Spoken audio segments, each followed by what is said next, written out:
starting in the 2000s, there was a top-down effort to revise Taiwan's curriculum. So instead of learning all of these things, the kids go to school and they have a more just Taiwan-focused education. It was done in such a way as to imply that we are separate from the mainland. There are so many layers of contradictions in Taiwan over the past few generations, and there is a very eager United States ruling class willing to exploit and exacerbate these divisions in order to maintain their geopolitical interests in the region, namely keeping Taiwan and the rest of the First Island chain under its sphere of influence so as to contain the Chinese mainland. Unfortunately, the people on Taiwan being caught in this grand geopolitical chess game, which is why I like to describe the Taiwan Strait as a pivotal front line of the battle between Western hegemony and Eastern resistance. The Taiwan Strait being one of them, perhaps the DMZ and Korea being another one. Hello everybody, welcome to Talk It Out with me, Li Jingjing. What's next for Taiwan? This is a question concerning not just people on both sides of the strait, but also people across the Pacific Ocean. And how come people on both sides of the straits, coming from the same culture, same language, are now so divided? What caused all that?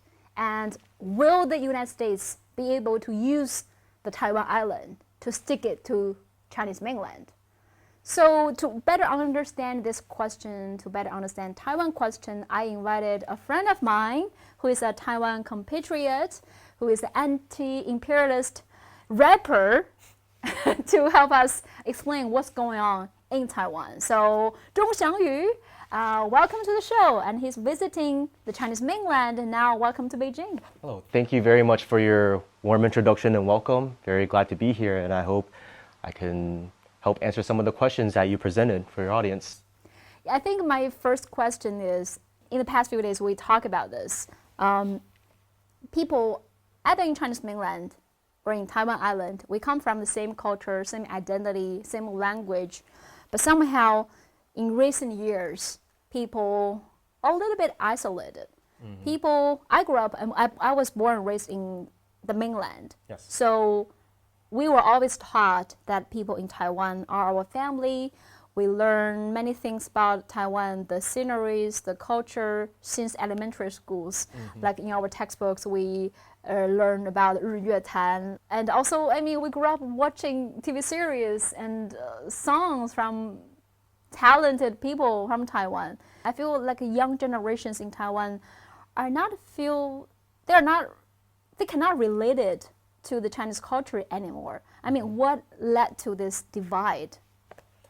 I think they may not identify with Chinese culture, but it's not something that could necessarily be removed from them because the fundamentals of local Taiwanese culture is Chinese culture. But we have to understand that the younger generation, they grew up not being taught in schools that they are Chinese. And while a huge part of your identity may be formed at home, after a certain age, a lot of it comes from the broader society. Now, for the American audiences, what are the first things that you learn in school when you start attending? I think in first grade, you start learning about the American Revolution. You learn about who George Washington is. You learn about Abraham Lincoln. You learn about Martin Luther King Jr., the end of segregation. And you have this sort of broad understanding of where your country came from and where it is headed. Now, this used to be the case in Taiwan. When my parents' generation went to school, they would learn about the various Chinese dynasties, the geography of all of China, which provinces the Yangtze River passed through, all of that. But starting in the 2000s, there was a top-down effort to revise Taiwan's curriculum. So instead of learning all of these things, the kids go to school and they have a more just Taiwan-focused education, which is in and of itself not a bad thing. If you're from Beijing, you should understand Beijing's history. If you're from Shanghai, you should understand and know intimately Shanghai's local culture, local history, local customs, and everything. But it was done in such a way as to imply that we are separate from the mainland, and it has to do with just political maneuvering and everything. I mean, 2000 was the year that the first Democratic Progressive Party leader was elected, and to differentiate themselves from the KMT, the KMT had its image of being the authoritarian past, and it was the party made up of out-of-touch elites from the mainland. How do we differentiate from them? Well, we're going to be the party of local Taiwanese pride. So there is that element to it. And the other one is there are so many layers of contradictions in Taiwan over the past few generations, and there is a very eager United States ruling class willing to exploit and exacerbate these divisions in order to maintain their geopolitical interests in the region, namely keeping Taiwan and the rest of the First Island chain under its sphere of influence so as to contain the Chinese mainland. And not only the Chinese mainland, but also Eurasia, because on the other side of this, I guess what Zbigniew Brzezinski calls his grand chessboard, you have a Western Europe that's heavily allied with the United States, that answers, quite frankly, through NATO to the United States. NATO is de facto led by the US, surrounding the other side of the Eurasian continent. So a huge part of it is, unfortunately, the people on Taiwan being caught in this grand geopolitical chess game, which is why I like to describe the Taiwan Strait as a pivotal front line of the battle between Western hegemony and Eastern resistance. The Taiwan Strait being one of them, perhaps the DMZ and Korea being another one, and also on the other side of the Eurasian continent, what used to be the Iron Curtain, now it's kind of similar, like the far end of NATO, and the camp that's resistant to polarity and Western hegemony. So there's all of these factors. And of course, there's a strong, like you mentioned, from a certain year, there's a top-down fashion, change the curriculum, remove its ties with the Chinese culture, even though they still speak the Chinese language, practice Chinese custom. From your experience living in Taiwan, what's the foreign interferences like, how it changed and people's mindset? I think a huge part of it is media. The media in Taiwan is heavily influenced by Western media. I like to say Taiwanese media is essentially CNN and other Western media translated into Chinese. For example, I think during our Twitter space, you were making a point about how you should say Taiwan and the Chinese mainland and not Taiwan and China, because one implies two countries. Well, in Taiwan, for the longest time, we would say Taiwan 跟大陆, Taiwan and the mainland. We wouldn't say Taiwan 跟中国. But that's kind of changed in recent years, in part due to this sort of Western influence and the Western media being translated into Chinese. It's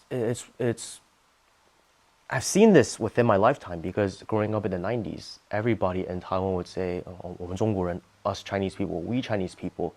And we had this understanding of mainlanders being our compatriots. Now, of course, the people over there are taught to be,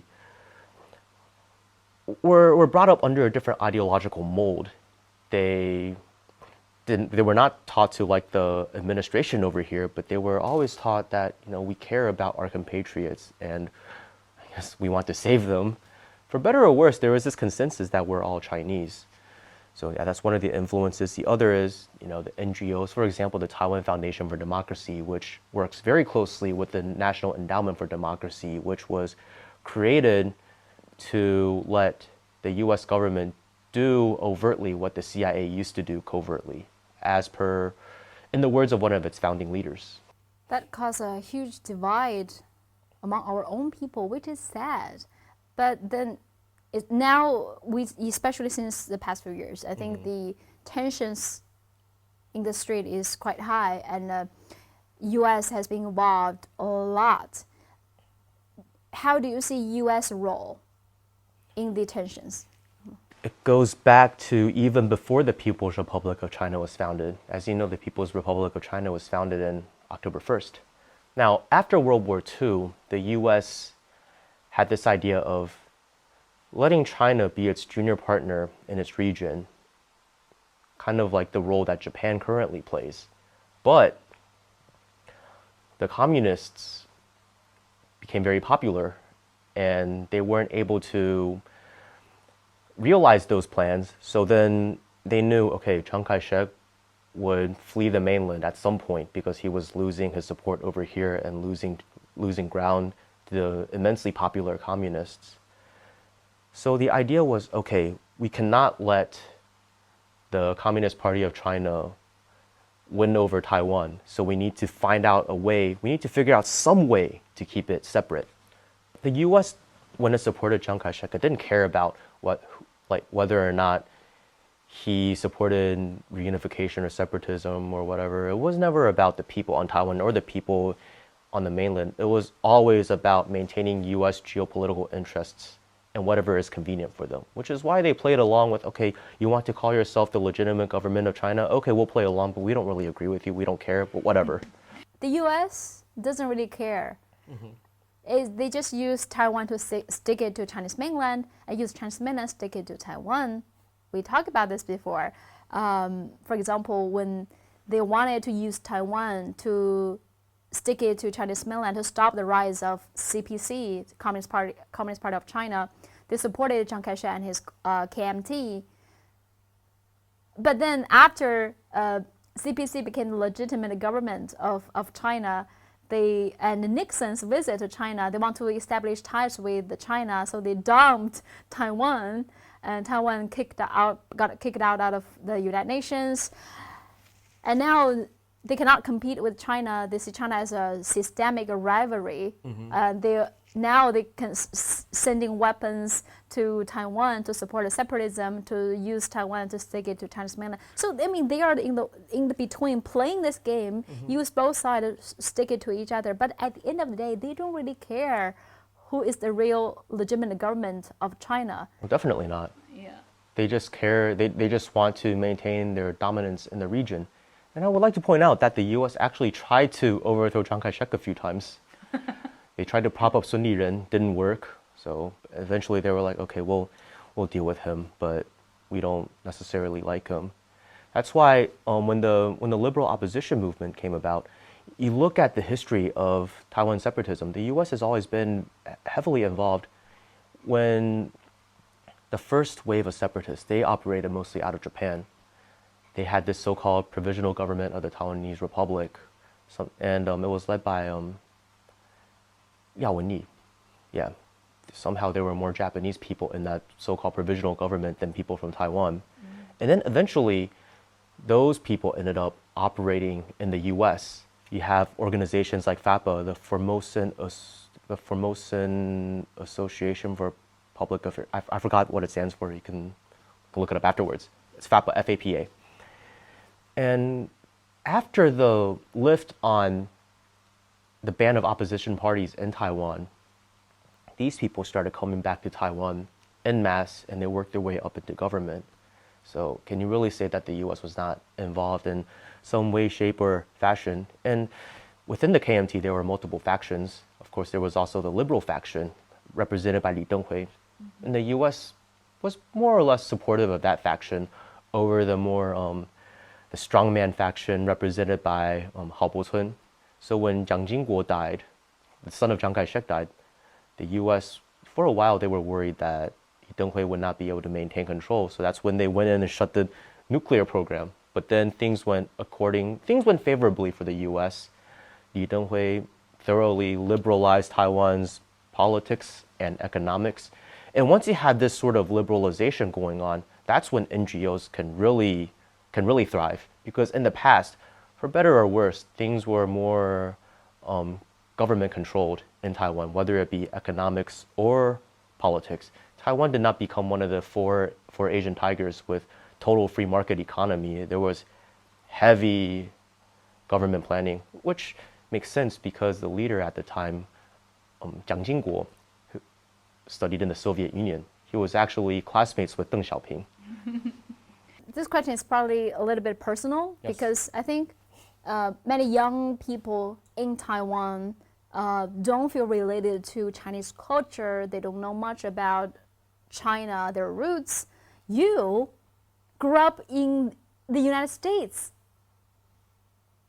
feel more related to China. So I mean, that's gonna be peculiar to a lot of Westerners. I mean, especially those in America. Like, how come you, someone from the Taiwan island, from the Taiwan province, grew up in the true democracy, America, beacon of freedom, now feel related to China and looking forward to the day of reunification between Chinese mainland and Taiwan? What's your journey? Well, like I said, even in the 90s in Taiwan, everybody called themselves Chinese. And growing up, I was told by my parents that I'm Chinese. And I grew up, most of my summers were spent in Taiwan. And I watched a lot of movies, especially Hong Kong movies. And a lot of them were quite patriotic, like Once Upon a Time in China with Jet Li, Huang Fei-hong. And just understanding the century of humiliation. And my parents would teach me stories about how the Qing dynasty, during the Qing dynasty, China was very weak and foreign powers took advantage of China, and the Chinese people had no dignity, and a lot of the country unfortunately fell under opium addiction, and how it's only in more recent years that China got back up from this very, very tragic fall. China, this country, belongs to people on both sides of the strait. The mainland belongs to the people on Taiwan just as much as Taiwan belongs to the people on the mainland. And it seemed very foolish to me to just give up this very rich history, very huge land for the short-term gains of politicians that have little to do with us on the ground. Because I mean, you look at our culture and everything. It all comes, a huge part of it comes from the mainland. Our ancestors, well, with the exception of the indigenous people, well, they also came physically from the mainland before there was a Chinese civilization. But everything is interconnected. And even before there was vast Han migration to Taiwan, there was already plenty of contact and trade going on. We've always existed in this symbiotic relationship. And for much of Taiwan's existence as a part of Chinese civilization, it was not defined as being anti-mainland.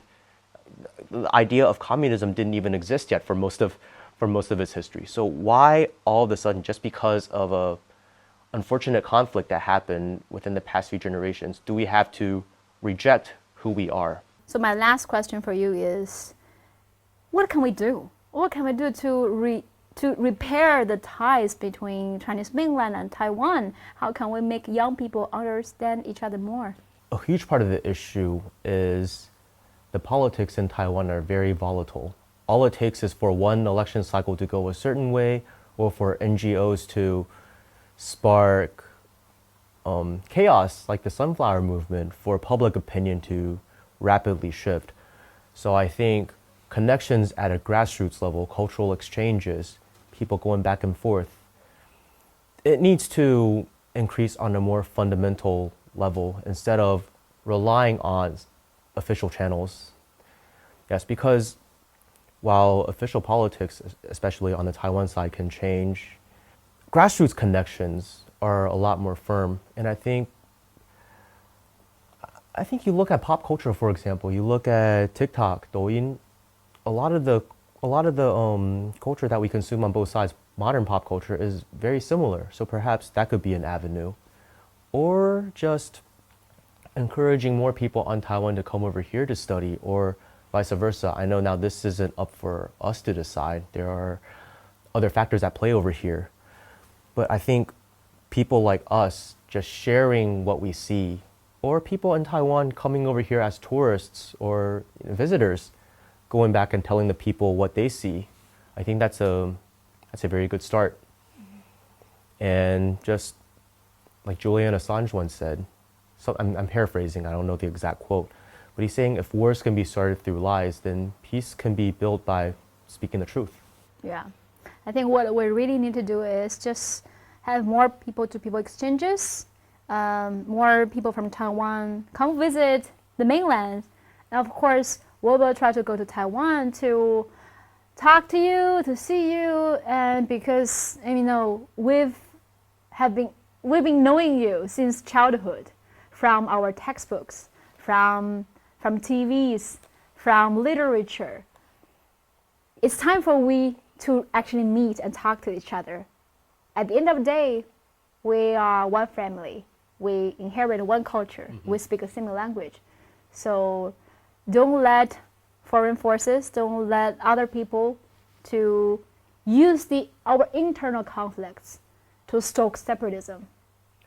I have one thing to add, which is I think I have to tell, on behalf of our Taiwanese compatriots, I have to tell our mainland compatriots to please be a little bit patient with some of the people on Taiwan with differing views, because if you grew up in that sort of environment, you could very well have very similar opinions. Now, Taiwan has gone through a very tumultuous history of first being colonized by Japan for 50 years, followed by very turbulent years during the transition back to Chinese governance, Chinese as in KMT, and transitioning from that to what we have today, this two-party system that we have.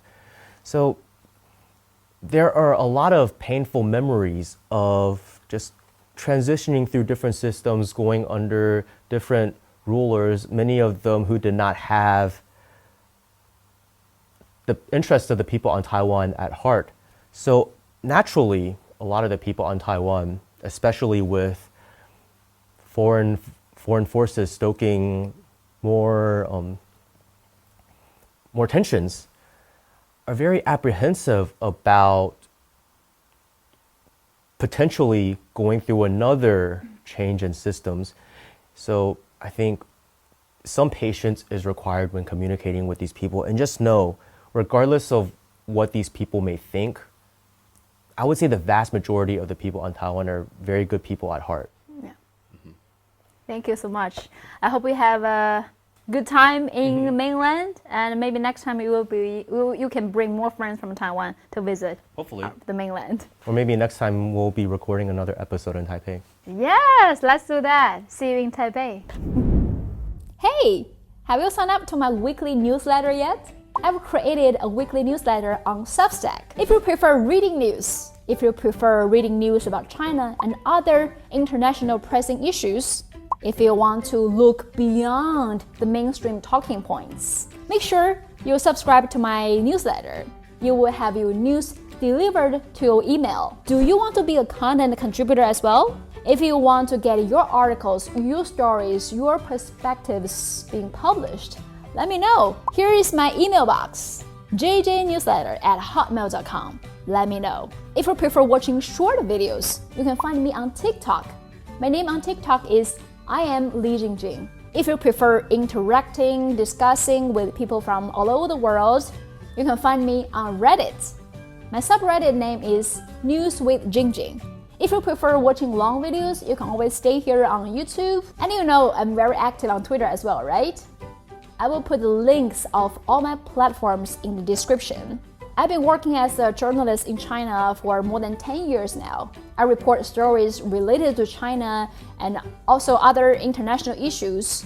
But voices like mine are often being neglected, censored, or even attacked by Western mainstream media. I don't know, maybe one day these Western companies probably want to erase me from their platforms. So it's very important that you subscribe me on multiple platforms so you can always find me. Thank you so much for supporting me for such a long time. See you next time.